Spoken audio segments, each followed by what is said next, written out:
Market tuh emang udah tertekan, tapi yang bikin market makin panik, pas lagi tertekan, pengumuman kebijakan besar tiba-tiba keluar dari mulut seorang presiden. Nggak ada bempernya, nggak ada komunikasi terstruktur sebelumnya, nggak ada penjelasan mekanisme yang jelas, nggak ada sinyal kepastian apa yang dibutuhin market. Jadi pidato atau omongan itu bukan penyebab, tapi pemantik. Dan pemantik itu menyulut karena satu hal yang udah numpuk. Nggak ada trust bahwa kebijakan yang keluar dari pemerintah bisa diprediksi. Ekonom Universitas Andalas Hefrizal Handra, dia nyebut langsung kayak gini, meningkatnya persepsi resiko terhadap Indonesia mengindikasikan kalau investor semakin tidak percaya dengan pemerintahan Pak Prabowo Gibran. Dan ini yang bikin masalahnya lebih dalam dari sekedar presiden salah ngomong. Karena pidato menggambarkan cara pengambilan keputusan. Ibarat kalau kebijakan yang gede banget nih, mendadak keluar dari podium tanpa ada persiapan, tanpa ada strategi, mungkin nggak itu nunjukin sinyal bahwa kebijakannya sendiri mungkin nggak direncanakan dengan cukup matang. Terus gimana kalau masalahnya udah jelas, sistemnya nggak jalan, bukan sekedar orangnya doang. Pertanyaan terakhir yang paling penting, bisa diubah? Menurut gua, bisa. Tapi nggak dengan cara-cara yang selama ini udah dicoba.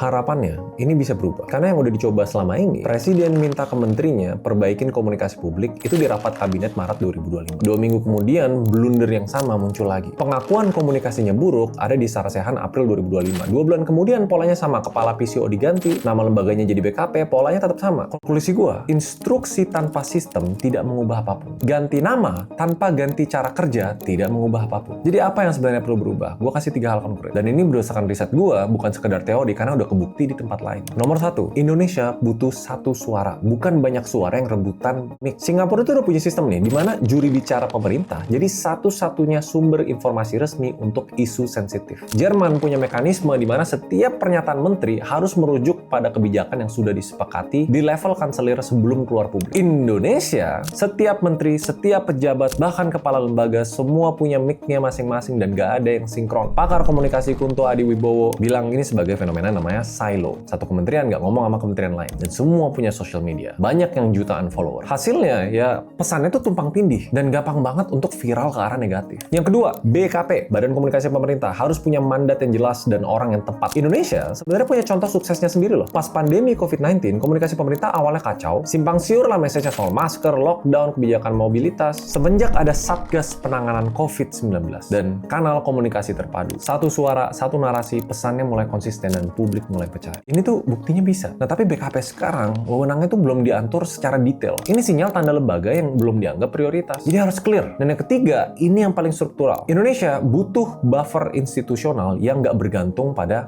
mulut presiden.